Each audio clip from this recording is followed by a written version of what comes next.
বাংলাদেশ থেকে ক্ষমতাচ্যুত হয়ে শেখ হাসিনা তার পরম মিত্র দেশ ভারতে আশ্রয় নিয়েছেন। কিন্তু প্রশ্ন হচ্ছে, ভারতে শেখ হাসিনার এমন অবস্থান বাংলাদেশ ও ভারতের দ্বিপাক্ষিক রাজনীতিকে কোন দিকে নিয়ে যাচ্ছে? সাবেক প্রধানমন্ত্রী শেখ হাসিনা কি ভারতেই থাকবেন, নাকি তৃতীয় কোনো দেশে যাবেন? শেখ হাসিনাকে নিয়ে কি করতে চলেছে ভারত? সেসব প্রশ্নের উত্তর নিয়ে বিস্তারিত থাকছে আজকের প্রতিবেদনে। ঢাকায় থাকি .com-এর আজকের ভিডিওতে আপনাকে স্বাগত জানাই। গণমাধ্যমের খবর অনুযায়ী হাসিনার যুক্তরাজ্য, কানাডা এবং যুক্তরাষ্ট্রে আশ্রয়ের প্রচেষ্টা ব্যর্থ হয়েছে।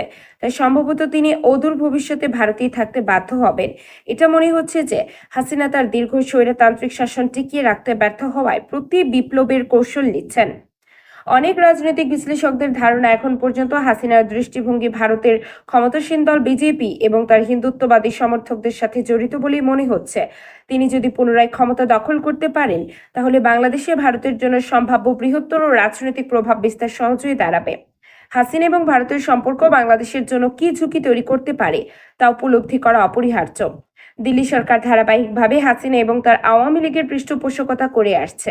অনেকের মতে 2014 সালে নিজের ক্ষমতা দীর্ঘস্থায়ী করতে হাসিনা নিজের অধীনে নির্বাচন দেয় এবং ক্ষমতায় আসে।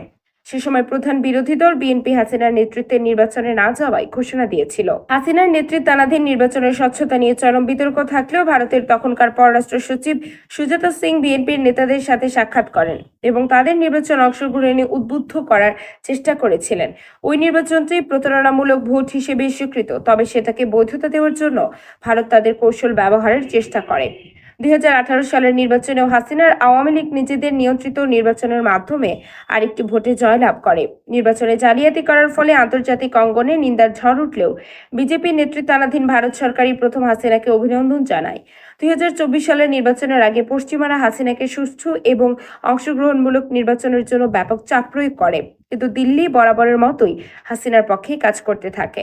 2022 সালে আওয়ামী লীগের সাথে ভারতের সম্পর্কের বিষয়টি সামনে নিয়ে আসেন তৎকালীন পররাষ্ট্রমন্ত্রী এ.কে মোমেন। তিনি সে সময় বলেছিলেন, তিনি আওয়ামী লীগকে আবার ক্ষমতায় আনতে ভারতকে অনুরোধ করেছিলেন। আওয়ামী লীগের সাধারণ সম্পাদক ওবায়দুল কাদের তারেক বিবৃতিতে বলেছেন, দিল্লি আছে, আমরাও আছি। সম্প্রতি হাসিনার ছেলে জয় বলেছেন, আগামী 90 দিনের মধ্যে নির্বাচন দিতে বাংলাদেশের অন্তর্বর্তী সরকারকে চাপ দেবে ভারত। কেননা হাসিনার আকস্মিকভাবে ক্ষমতা থেকে ছিটকে পড়ায় ভারতীয় আধিপত্যবাদী রাজনীতি বড় একটি ধাক্কা খেয়েছে বলে মনে হচ্ছে। বাংলাদেশের সাবেক প্রধানমন্ত্রী শেখ হাসিনা ভারতে অবস্থান করছেন 3 সপ্তাহের উপর হয়ে গেল।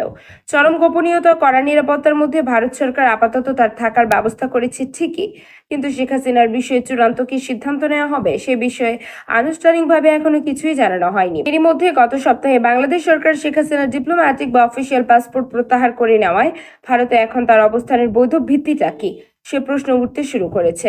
শেখ হাসিনা যখন দেশ ত্যাগ করেন তখন তার ডিপ্লোম্যাটিক পাসপোর্ট বহাল ছিল এবং এটির সুবাদেই তিনি অন্তত 45 দিন বিনা ভিসায় ভারতে থাকতে পারবেন। এই মুহূর্তে শেখ হাসিনাকে নিয়ে ভারতের সামনে কার্যত 3টি পথ খোলা রয়েছে। প্রথমত, বাংলাদেশের সাবেক প্রধানমন্ত্রীর জন্য তৃতীয় কোনো দেশে আশ্রয়ের ব্যবস্থা করা, যেখানে তিনি নিরাপদ ও সুরক্ষিত পরিবেশে থাকার নিশ্চয়তা পাবেন। দ্বিতীয়ত, শেখ হাসিনাকে রাজনৈতিক আশ্রয় অর্থাৎ পলিটিক্যাল অ্যাসাইলাম দিয়ে ভারতেই রেখে দেওয়া। তৃতীয়ত পথটা হয়তো এখনই বাস্তবায়ন সম্ভব নয়, কিন্তু ভারতের কর্মকর্তা ও পর্যবেক্ষকদের একটি অংশ বিশ্বাস করেন, কিছুদিন পরে উপযুক্ত পরিস্থিতি এলে বাংলাদেশে শেখ হাসিনার রাজনৈতিক প্রত্যাবর্তনের জন্য ভারত চেষ্টা করতে পারে। এর মধ্যে ভারতের কাছে উপায় হিসেবে প্রথমটাই যে সেরা, তা নিয়েও অবশ্য কূটনৈতিক মহলে কোনো সন্দেহ নেই। এরকম ভিডিও পেতে আমাদের চ্যানেল সাবস্ক্রাইব করে আমাদের সাথেই থাকুন।